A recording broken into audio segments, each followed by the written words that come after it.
I never thought my sister's wedding would be the day I finally cut her out of my life, but here we are. It all started because I refused to let her borrow my wedding dress. Sounds petty, right? But this dress wasn't just any dress. It was our mother's. Let me set the scene. My sister, let's call her Karen, has always been the golden child.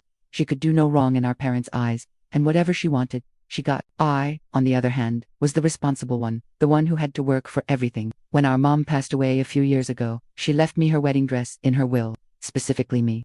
She wrote a beautiful letter explaining that she knew I would cherish it and take care of it, hoping one day I'd wear it or pass it down. It was my most prized possession, a tangible piece of our mom I had left. Fast forward to a few months ago, I got married to the love of my life, Mike. It was a small, intimate ceremony, and yes, I wore my mom's dress. It was perfect. I had it professionally cleaned and preserved immediately after, storing it safely. 2 months later, Karen announces her engagement. We were all thrilled for her, of course, but then came the text. Hey, so I need to borrow mom's dress for my wedding. Not ask need. I was taken aback. I replied, hey, congrats again. But sorry, the dress is really special to me and I'm not comfortable lending it out. I thought that was a reasonable boundary. Apparently not.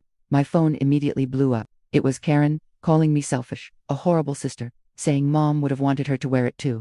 I tried to explain that it was fragile, and it was left specifically to me. This is where it gets absolutely insane. She said, and I quote, it's just a dress. You've already had your turn. Stop being a gatekeeping witch, for wanting to protect my own property that was gifted to me by our dead mother. The audacity. Then, my dad got involved. He called me, telling me I was tearing the family apart over a piece of fabric. He said I was being sentimental and childish, and that I should just let Karen have her moment. Her moment. What about my moment? Or the fact that mom's wishes were being completely ignored? He literally told me, it's easier if you just give in.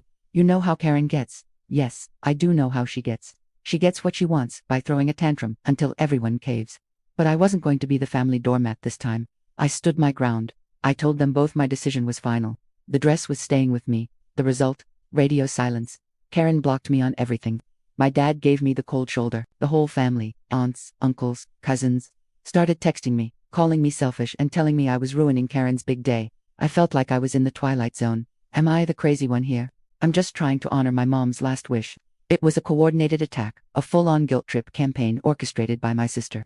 The wedding day was approaching, and I was uninvited. Yep, disinvited from my own sister's wedding because I wouldn't give her a dress. I was hurt, but also weirdly relieved. It just proved I'd made the right decision about her. Then, about a week before the wedding, my dad called me. He was uncharacteristically nice, apologizing for the pressure and saying he understood my position. He said he and Karen had talked, and she was sorry too. He asked if I would just come over for dinner to clear the air before the wedding. He said, Karen still wants you there. She was just emotional. Like an idiot, I believed him. I thought, okay, maybe they finally see reason. Maybe we can fix this. So I agreed to go to their house for dinner that Friday night. Mike was working late, so I went alone. I should have known it was a trap. The moment I walked in, the vibe was off. My dad was fidgety, and Karen was nowhere to be seen. He offered me a drink, and we made some awkward small talk. After about 20 minutes, he said he needed to grab something from the garage. He was gone for a little too long. I started to get a bad feeling. I called out for him. No answer. I got up to look for him, and that's when I noticed the back door was slightly ajar. My heart sank. I just knew. I ran out of their house, got in my car, and sped home, breaking at least 3 traffic laws on the way. My hands were shaking so bad I could barely get the key in my own front door. I ran upstairs to my closet, to the back, where the preserved dress box was hidden. It was gone. The box was just gone. I felt the blood drain from my face. I knew exactly who had it. I called my dad, screaming. At first, he played dumb. What are you talking about? I'm in the garage. But I kept pressing, telling him I knew he'd lied. I knew he'd set me up. Finally, he cracked. Karen just wanted to try it on. She was going to bring it right back.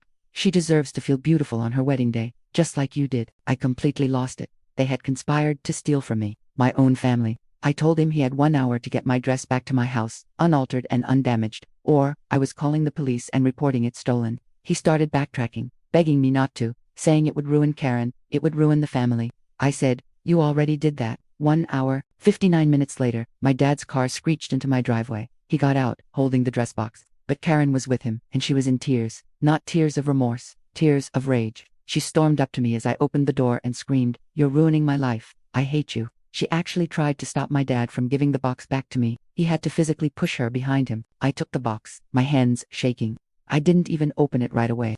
I just looked at my father and my sister on my doorstep and felt nothing. Just cold, empty space where my love for them used to be.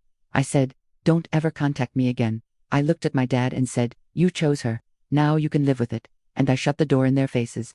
I blocked their numbers, blocked every single family member who had harassed me. I opened the box, and thankfully, the dress was fine. But it didn't matter. The violation was the final straw. They showed me exactly who they were. It's been 6 months. I heard through the grapevine that Karen wore some ridiculously expensive designer dress and that the wedding was a disaster because half the guests knew about the drama and were gossiping about it. Apparently, she cried through the whole reception. Good. Sometimes, the trash takes itself out. Cutting them off was the best decision I ever made. The peace in my life now is worth more than any family obligation. My mom left me the dress because she knew I'd protect it. And in the end, that's exactly what I did. Not just the dress, but myself. Thanks for listening. Don't forget to follow for more stories.